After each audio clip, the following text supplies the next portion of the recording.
Thank you for being here. Thank you for your time. My name is Yevgeny Lutsenko, and I'm a director of the Free Peoples of Russia House.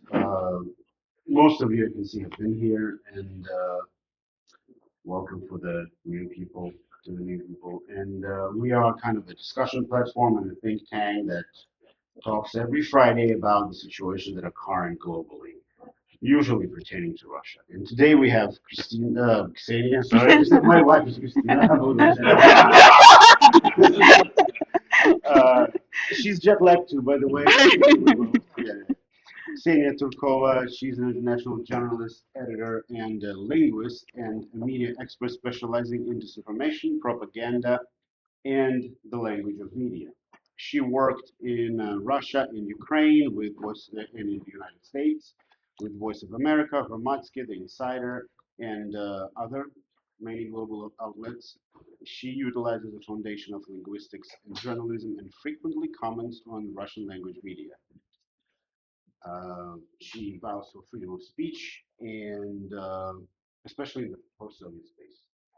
So today we have a wonderful topic, which is the language of war, how uh, the Russian outlook compares to the US outlook at this time of what is happening in front of us. So please, Kenya, go ahead. Thank you so much for having me again. And we have already talked about the language of war before. I had that presentation, but we talked about Russia only. And I was talking about the narratives Russian propaganda uses in describing the war against Ukraine. And this is, I think, very interesting to look again into those narratives and compare them into narratives we hear now in the United States from Donald Trump and Trump's administration. And I will compare it phrase to phrase, so you will see a lot of comparison. So thank you so much for joining this little excursion into the language of war. I wanted to start with telling you that over the past few months, that people from with Russian background, for people with a Russian background, the dominant feeling has been a sense of recognition. Because every time we heard a phrase, some phrase said by Donald Trump about the war, we would say to each other, "Oh, I've heard it before. I recognize that. This is something that it like word to word." And so people made a lot of jokes about it, and we all discussed it. If you went to the Russian-speaking social media, Russian language social media, you would see those posts with comparisons and with jokes and memes about how similar or sometimes how actually the same the phrases are. And as the teachers at school would say, you can if you copy, just don't copy word by word, right? But sometimes we see what we hear from Donald Trump. It's copying word by word. I don't know why. And again, I want to warn you against making general comparisons, broader comparisons, because I will compare. I'm a philologist, I'm a linguist, so I'm talking about language. On the language level, I compare things. It doesn't mean that if Putin says something and Trump says the same, they are the same, or the situations are the same, because these are two completely different countries, different societies, different people, different situations, different traditions, different history. So all is different, right? We are comparing language, but language can help us to understand what's behind it and where it can lead us, right? So I think language is a powerful tool, and it helps us to understand a lot. So that's what I will be doing today. I will be talking about, and what I did, I divided statements of Putin and Trump into groups. are groups of narratives. So I won't compare like just phrase to phrase, but I will compare narratives, and you will see what those narratives are. Uh, Narrative number one: quick and successful operation. There is a meme in Russia, and not only in Russia, in Ukraine as well. Kyiv in 3 days. Actually, nobody said that phrase. Nobody, Putin didn't say that. Kyiv in 3 days, but that meme exists, and it's one of the most famous memes in that discourse around Russia's war against Ukraine. But what happened? Memes as brief expressions are often born from compressing phrases, and Putin said many times that he expected that so-called special military operation to be very quick. And also, before the war, you can see his quote that was reportedly in 2014. Also, one of the main Russian propagandists, Margarita Simonyan, the head of RT Russia Today, she said, in a hot war, in a full-scale war, we would defeat Ukraine in 2 days.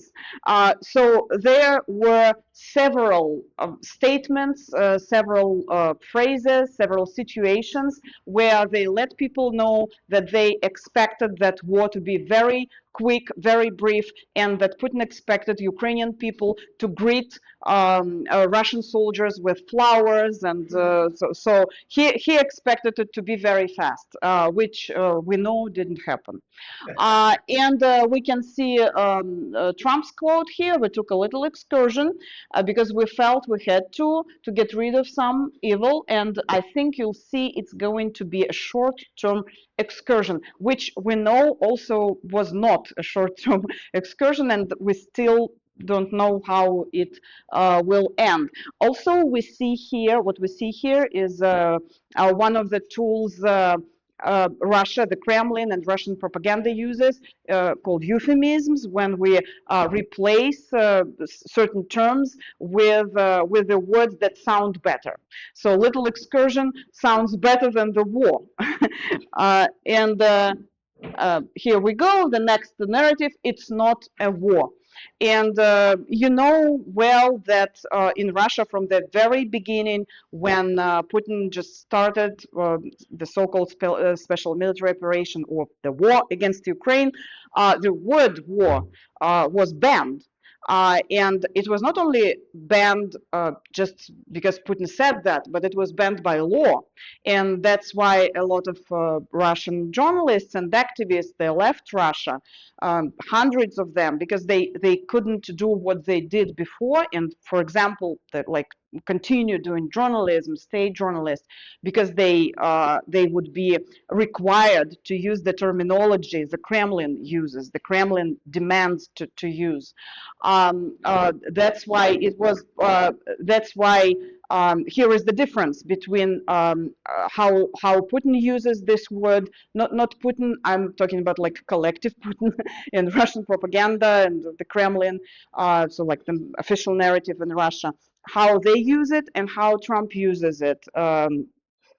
Special operation instead of or just operation, military operation instead of war, because in Russia it became a law, and also Putin is very consistent. So when he creates, in my opinion, and if you've been to my talks before, you know I said before that in my opinion he basically creates the new language in Russia, like the new Russian language, and he has been creating it for years, and it didn't happen overnight. They even have special dictionaries now. I was talking about that before at one of my talks. They published a special dictionary, the state dictionary. It's like an ordinary dictionary for everybody, but it has the definitions they need. The definitions and the examples and the institutions, the lawyers, like all state institutions, they are required to use that particular dictionary. the state dictionary. So basically, they're creating the new language, which is not happening here in America. So it's different. We still see this using of euphemisms, the same rhetorical tool, but the general discourse is different. And here we see what Trump said. I won't use the word war because they say if you use the word war, that's maybe not a good thing to do. And he said they don't like the word war because you are supposed to get approval. So I'll use the word military operation, which is really what it is. And I would say it's very honest. That's something we won't hear. We won't hear from Putin. Because, as I said, Putin is very calculated, much more calculated than, in my opinion, than Donald Trump. And Donald Trump, he says what he thinks here. So it's very honest. He says it's supposed to get approval, but it didn't get approval, so let's call it military operation. Very honest, right? Putin wouldn't say that. He's pretending it's really a special military operation. It's not a war.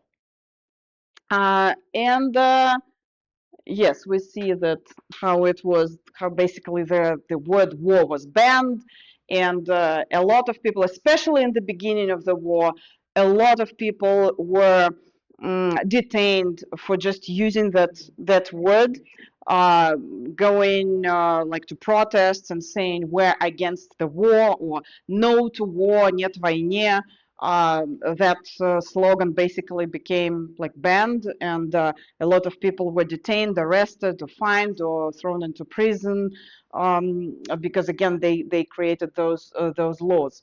And in Russia they even it even caused the creation of like a new layer of language. As I said before, there are like two different Russian languages now: normal Russian language and the official Russian language the state is creating, like an upside down reality. But there is one more layer of the Russian language. It's the language of protest, and it's very interesting to research, to study that language actually, because there are so many interesting examples how people, especially in Russia, because they are in danger, they are trying to avoid certain words, but at the same time they are trying to show other people like them, to show it's like they use it like signals to show other people that we're against the war, and they use all kinds of like coding, protest coding. There was a situation when a young girl from I talked about it at one of my talks. A young girl from Tumen, she wrote. She wanted to write no war, or just on the street, нет войне, but to avoid that dangerous situation when she uses the word war, she wrote нет, no, and then v, dot, dot, dot, and yeah. So she just skipped the letters, and when she was detained for that, she said, I just wanted to write some other thing. I wanted to write нет вобли. Wobble is a like dry salty fish that goes very good with beer, and she said, I detest that fish. That's why I wrote it. And they had nothing to say because they couldn't prove that, so they let her go. But with time, she was fined. She still was fined, even for using that word with skipped words. So they use all kinds of coding. Luckily, we don't see this in America, so the word war is not banned, but it's labeled. It's labeled by the president, who says that I don't use this war. Democrats, he says, Democrats use for the Democrats it's the war. For us it's special military operation, or just military operation. So he labels the groups of people. They are using the right word. They are true Americans. They are patriots. Those people are using not the right word. They're not true Americans. And there was even a funny, not that funny actually, story when that guy was detained just for holding Tolstoy's novel War and Peace in front of the World War II memorial. With you see it's Kiev. Uh, it's in Moscow, and he was detained, but just by just hold for just holding that book, because the word war and the word peace were kind of the war was banned, and peace. I had the whole talk. If you've been here, I had a whole talk about peace. The word peace, the perception of word peace in Russia by the Russian officials. For them, it's like a synonym of defeat of the Russian army. So if people are calling for peace, they are calling for it means they want Russian army to lose, and that's why a lot of people were detained as well, just for using the word peace. That's why War and Peace became like a dangerous book. One more narrative, direct appeal to the enemy's military.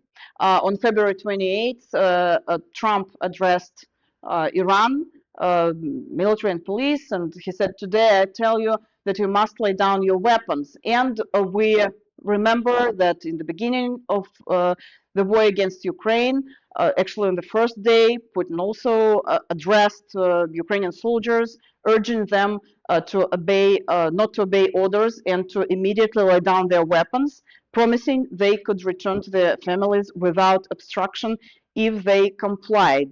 And we can see almost word to word the same. They're saying the same thing. Uh, encourage the enemy to overthrow their own government. For you can see the quotes right here. And we know what it led to when Donald Trump repeated the call for Iranians to go to the streets, to go protests, and to overthrow their own government, and thousands of people were killed. Because they trusted what the United States said and asked them to do. And for Russia, if we're talking about Russia's war against Ukraine, um, uh, they never use the terms like Ukrainian leadership or Ukrainian president. They call it Ukrainian regime.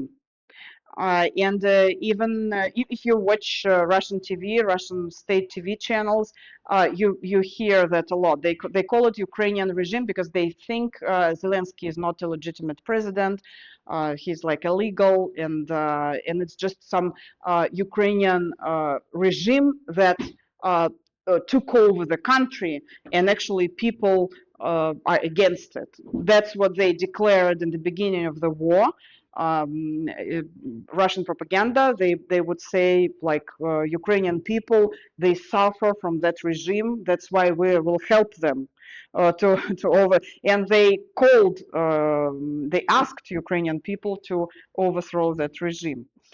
Uh, and so that's also we can see that we see the same wording, the same phrases, but the situations are very different again. They just use the same phrases. Here we can see the full quote, Putin's quote about what I just said, like some anti-people junta that is plundering Ukraine and mocking that very people. And so please, Ukrainian people, Ukrainian military, don't obey the orders and take power in your hands and we will help you. That was like the narrative in the beginning of the war.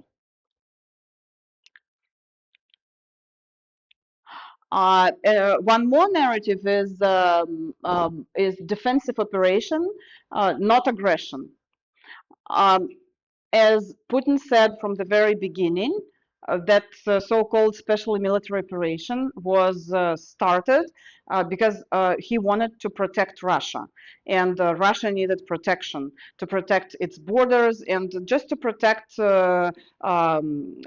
Russian people from some Western civilization, from non-traditional values, from NATO soldiers. There is also a meme in Russia, like if you don't do that, NATO soldiers will be here tomorrow.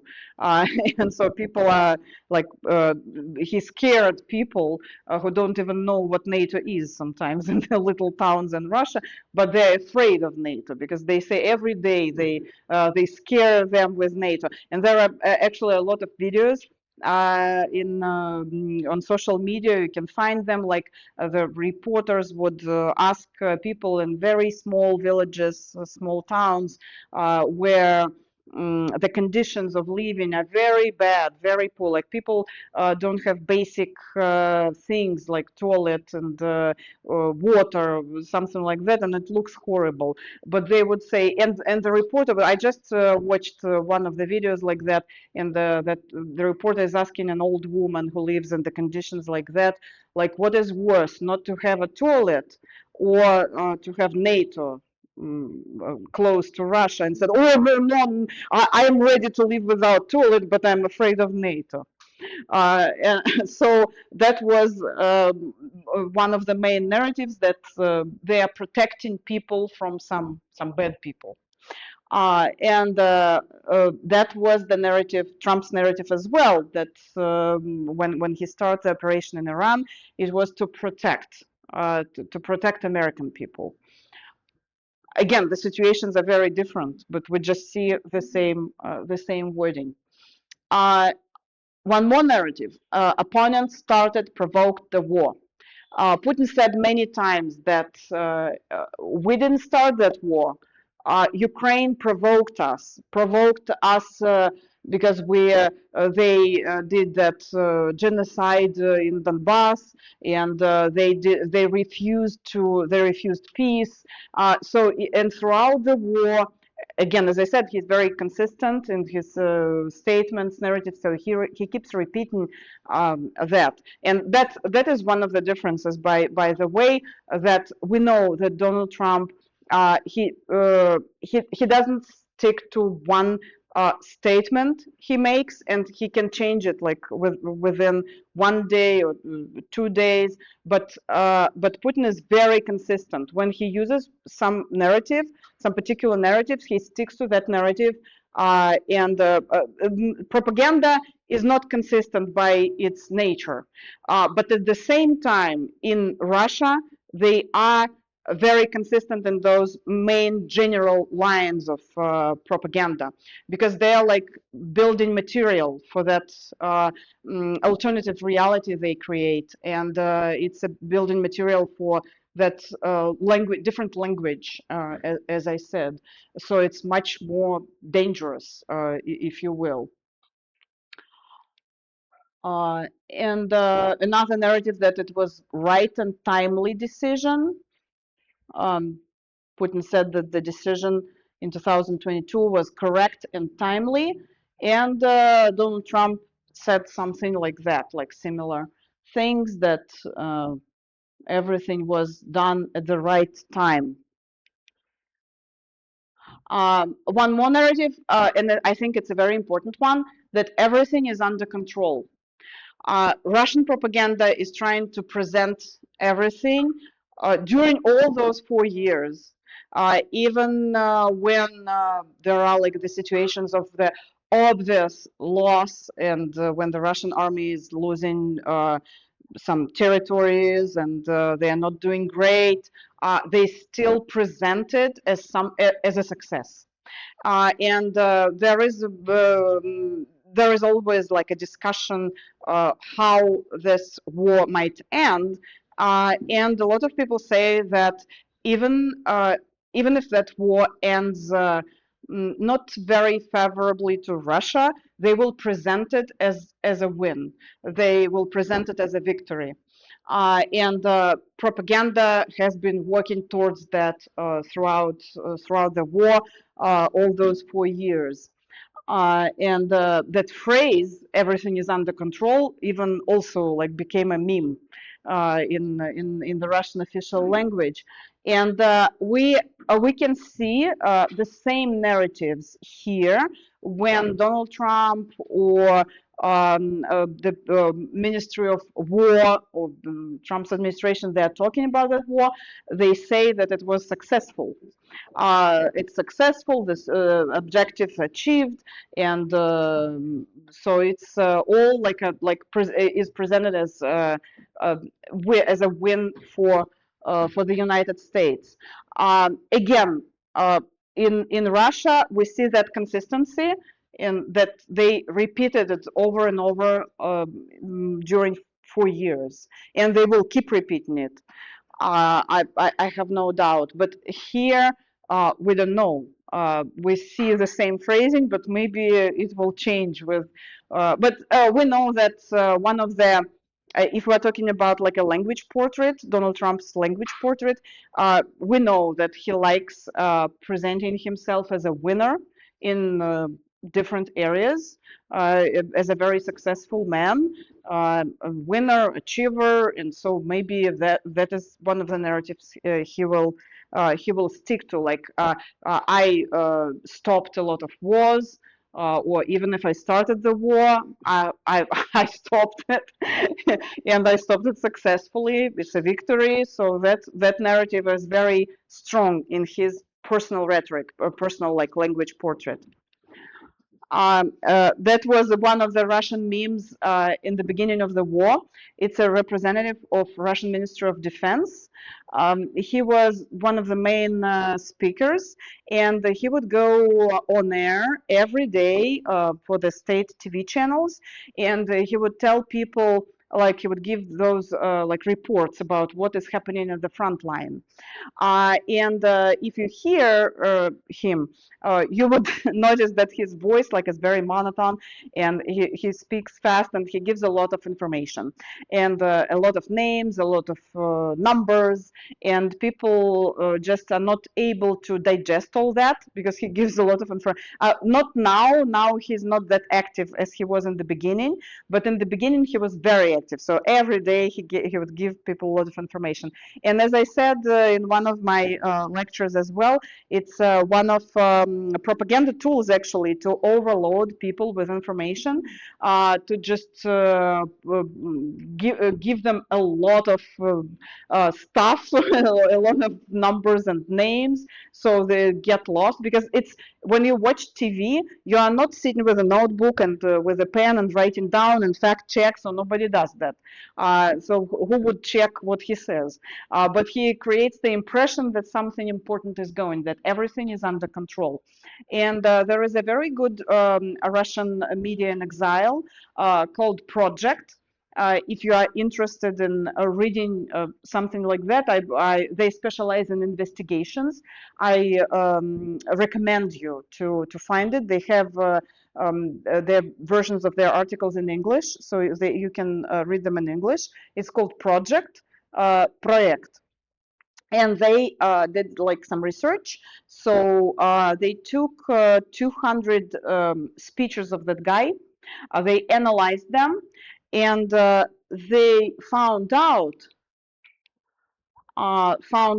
that he reported the capture of 25 Ukrainian human settlements, as they say, more than once. They captured, like, for example, Crimea 4 times, 3 times each were reported about capturing some other settlements. And he even created, or I don't know, made up some names that don't exist on the Ukrainian map. Some regions, and apparently, according to him, Russian army captured or destroyed more Ukrainian weapons or equipment, like tanks and planes, more than Ukraine has. Uh, so that's what they found out, and that's how they use that tool of overloading with the audience with information to show them that everything is under control. That's I'm telling you that that to show what happens when this narrative, everything is under control, where winners, is going further and deeper, and actually is shaping the reality again. Um, one more narrative, high precision strike. So our intelligence is accurate. This is a quote, Trump's quote about what happened to that school in Iran. Um, so he said that the munitions are very inaccurate. They have no accuracy whatsoever.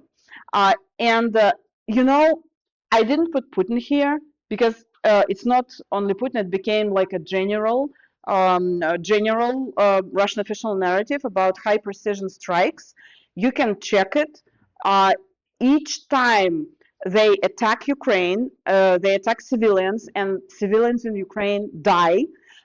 They say it was a high precision strike. They claim that no civilians died. It's if they died, that's because of Ukraine. Something happened, but their strikes, Russian strikes, are high precision strikes.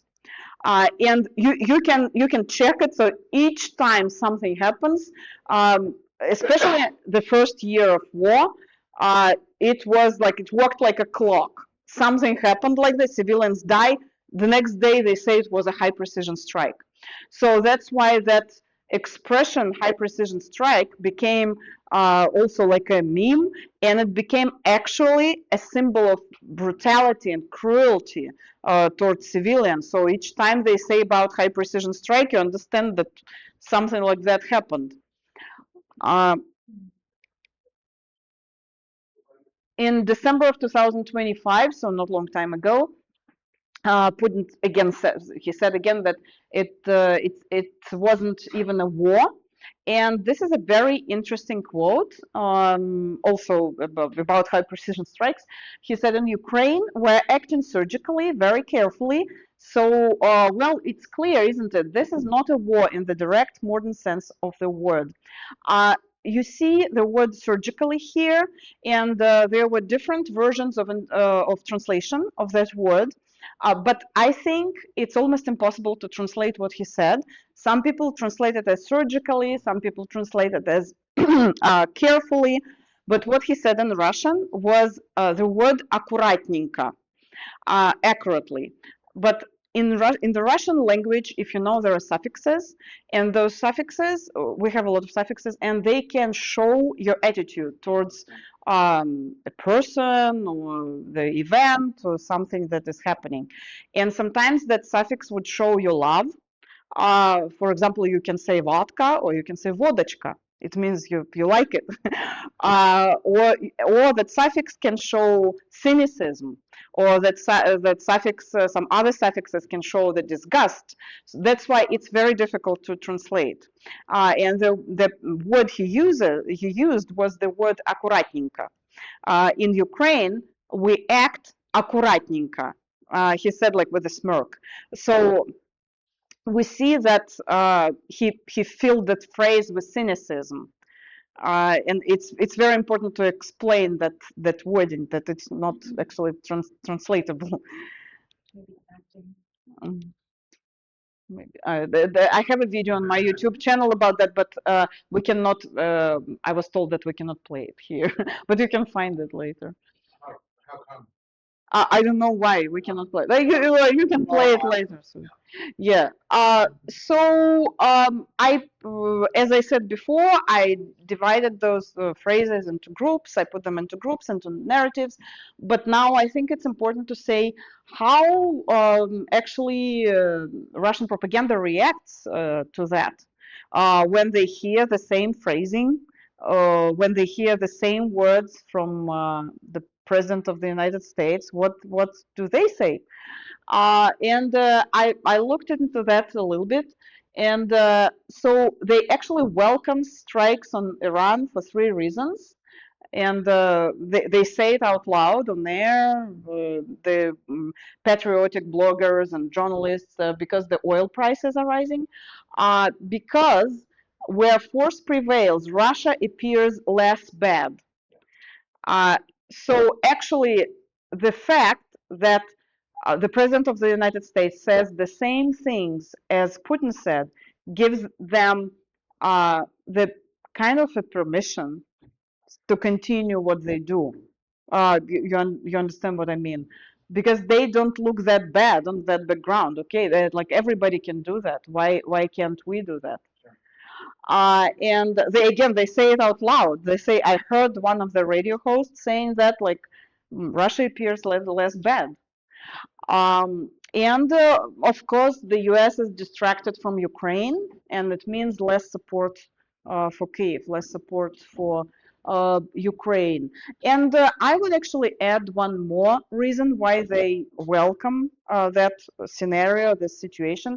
The more chaos is there in the world, in the United States, in Europe, everywhere, the better is for Russian propaganda, for Russia, like official, the Kremlin, because they want to, one of the main narratives in the Putin's Russia is that Russia is like an island of stability, and all that is around is a chaos. And this is another proof. Like, look what's happening. We told you, they say, like, to the Russian people, look what's happening in the United States, or look what's happening.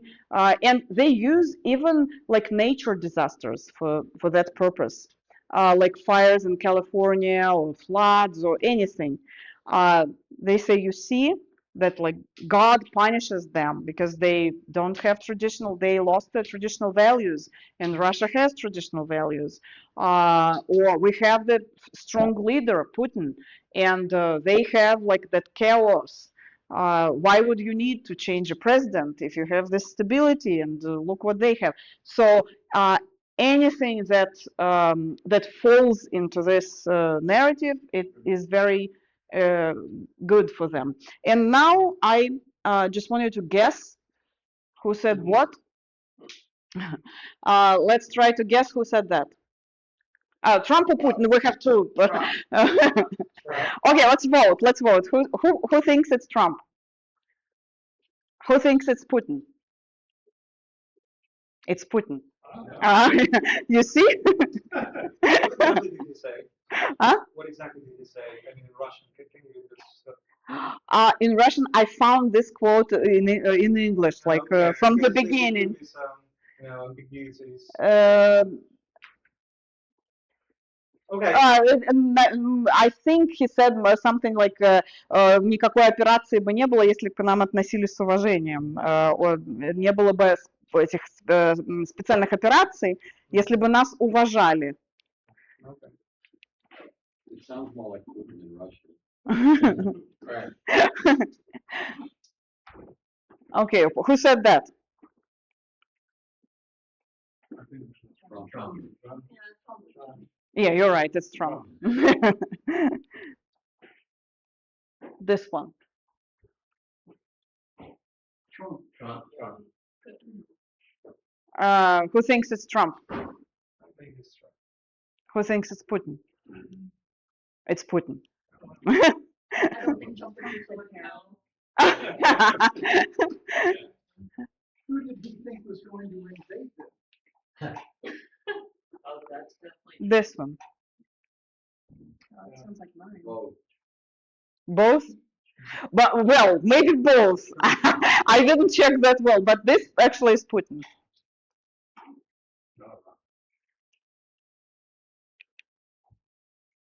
And this one, I put that X like not to give it away.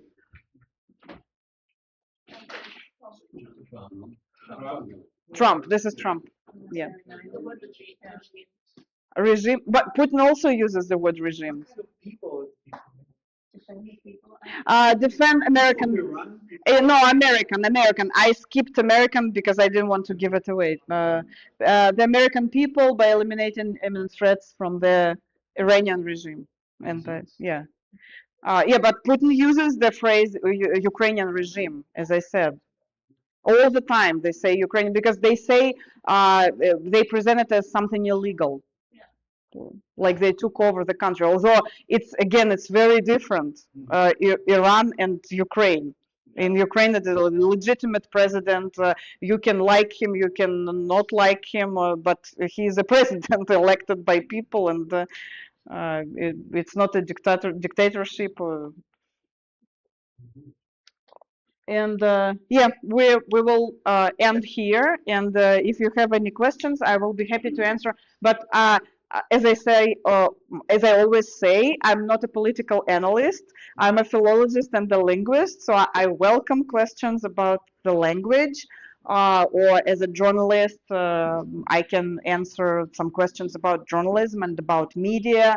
But I'm not a political analyst, so I don't think it's right to answer the questions about like global politics. Yeah, thank you. So I have a quick one on, have you also extended this analogy to other leaders, like even going back to Hitler maybe, or? Not yet. Or Not yet. I just started. I mean, I did analyze Putin's language portrait and compared it to Trump's language portrait because they have a lot in common, but at the same time they're different. Their backgrounds is very different because Putin is from KGB and like special forces, and Trump is from business. So they're completely like from different spheres, but at the same time they have some similarities. So it's interesting to look. But as I said, Putin is very calculated and consistent. And why is there such an overlap? Do you think is it just because of the personality, or? I think it's just part of it, it's personality, and part of it, it's when it's hard to justify something, like obviously hard to justify something, and we know that support of that war here is low, like all the polls are showing that. So when it's hard to justify something, you use tools like that. Yeah. And these are just general tools. That's why I think. I think AI will help you. Yeah, Yes, please. a lot of people, yes, thank you. Ah. A lot of people say that you have propaganda both in the US and in Russia, but the main difference is in Russia mostly they don't believe it, but here they do. What do you think? What is the difference? I think, to be honest, I mean, every country has media that are biased. Yeah, but Americans It's believe it. obvious. But what we have in Russia, the situation with media in Russia, we can't actually compare it with anything. I mean, we can compare it with like North Korea or Belarus, but we cannot compare it with the situation in the democratic countries. Even if we don't like, even if we think that American media are going through some crisis, like we don't trust them. It's just even if we don't trust American media, it's completely different situations because in Russia they don't have media. They killed all media. All media is controlled by Putin. So it's propaganda. It's pure propaganda. But There are some people who still live in Russia, and if you heard that, for example, there is media called Novaya Gazeta, new newspaper, if we translate it, and they're still, it's like an opposition media, and they were still in Russia. And yesterday they experienced like the whole day, how many hours I don't remember, like 13 hours of searches in their in the building where they work. Some people still work in Russia, but these are just it's almost impossible. It's almost impossible. A lot of journalists who stay in Russia, they work anonymously. It's all media controlled by one center. So it's even if we compare, I said that before. If we compare like Russian propaganda and, for example, Belarusian propaganda or North Korean, I didn't do like deep comparison, but my quick overview and understanding is that I think propaganda in Belarus and in North Korea, they are based on the love to their leader. So they praise their leader, how great they are, how many achievements they have. But Russian propaganda is based on hatred. towards other people. Yes, they praise Putin, but the main thing is hate towards everybody who is around or even inside, like fifth column people who are against Putin. When you mentioned the special Russian government Sorry, language please. dictionary, huh? Take my Oh, you can't hear me? Yeah. Where's the Or the audience. input? Oh, excuse me. When you mentioned the Russian government dictionary, is there a word in Russia like our wokey? What is that word? Woke. Ah, no, no, they say woke, woke. Well, actually, I But would recommend that there is повесточка. but no, I think it's slightly different. Well, I mean, that's another form of speech, but we Yeah. work with Yeah, yeah, maybe. So people laugh at it then, right? Uh, I don't. Sorry, I don't understand the question. The citizens laugh at the government wokey dictionary, like Well, we laugh at the Democrats and the communists in this country. Don't they laugh at the Russian well, officials? it's hard to say because I'm not in Russia. I would love to ask people what they You're think my about expert. about the dictionary, but here we laugh at it, right? Like about the state dictionary. But people in Russia, maybe not. The part of the society, like they think it's right to have a dictionary like that.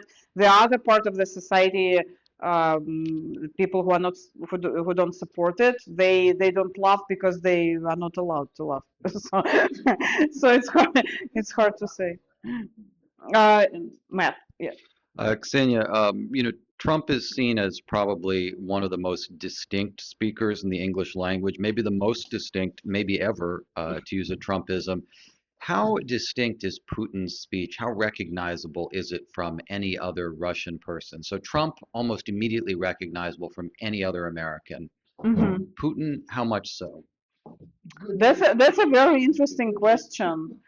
Uh, I think he is maybe less recognized because I think Trump has very specific manner in terms of syntax, like how he builds the sentences, and Putin's manner of speech is very, I would say, like very grammatically correct, and actually, it's one of the reasons I think, and my colleagues, some linguists, Russian linguists, they agree that that was one of the reasons actually people fell for him because he is from St. Petersburg. St. Petersburg is like a symbol of well-educated people, good education, good speech, grammatically correct.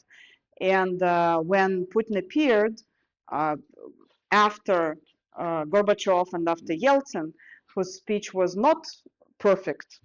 And for example, Gorbachev, he had like a regional accent, South accent, and he mispronounced some words, and he would he stressed the wrong syllables in some words. And some people, they didn't, in Russia, people, they don't like regional differences. So they would see it as a speech of a not very well-educated person. When Putin appeared, he sounded like a very well-educated person. He stressed all the right syllables. He built the sentences are correct, like perfect. That's why maybe his speech is less recognizable than Trump's speech, because again, Trump's speech, how he builds the sentences is very, very specific. It's true that we can recognize it. Putin speaks like very proper, grammatically correct Russian, and one of the main characteristics of Putin's speech is that he has a lot of so-called speech masks, and he switches them. So he has that like set of masks. For example, when he speaks to businessmen, he puts this mask on. When he speaks during his press conference with just regular Russian people, he puts another mask on, or he's a technocrat, or he's so he knows when to switch. And Trump doesn't have that set of masks. He's just Trump. He has just one mask. That's why I would say he's more recognizable than Putin. But Putin is recognizable as well. I think that's what makes the similarities between them kind of interesting is that Putin is a very calculating and presumably precise speaker, and I don't think anyone would say Trump is a very precise speaker. So. Right. Yeah. Microphone. Ksenia, thank you for doing this. My question is, have you analyzed this phenomenon that is, going back to the Soviet times and KGB? I don't know what was the expression in Russian, the whataboutism, because whataboutism is very persistent, in the language of the Russian propaganda. Yes. Yeah, and what is it? It's parroting the language of the opposite side. If someone says that there is a regime in Moscow, so Kremlin will say there is a regime there, or in Kiev, or anywhere. Have you analyzed that phenomenon? Because this is very interesting, and this language is coming from from history. I have lectures where I talk about mirroring or projecting, where I even show, like, for example, some quotes, and I ask people to guess whose quotes are they, and they think it's someone like criticizing Putin, but it's actually Putin, because he uses that mirroring. And don't you think that in this perspective that Trump is actually a victim of this whataboutism, because they are using the same language that as a military, a special military operation, as the Russians. I mean, Putin uses whatever happens here. He uses it for that purpose as well. And Trump, vice versa for Trump, if you can say that. Probably, but I don't think whether he is like in momentum or he's just. Or they are inspired, Yeah, maybe. Yeah, thank you. Okay, let's do just one more question and let's go there. And just a very timely one to wrap it. So you looked at Trump and Putin. How have you looked into basically you got Trump, Putin, and there are also a few others. There's of course Netanyahu for one. That's the three that there, and then the very timely one, of course, is Orban. Not yet. And I lived in Russia, so I can analyze Putin, because I lived in Russia. I worked in Russia for many years as a journalist and as a linguist as well. And now I live in the US again as a journalist and as a linguist, and I've been here for 9 years already. So I kind of have a right to analyze, not only theoretically, but I see that and I understand some nuances. I don't understand those nuances about Israel or Hungary. So it would be more difficult. I can look into that comparison, but it won't be that deep. Yeah. Thank you so much.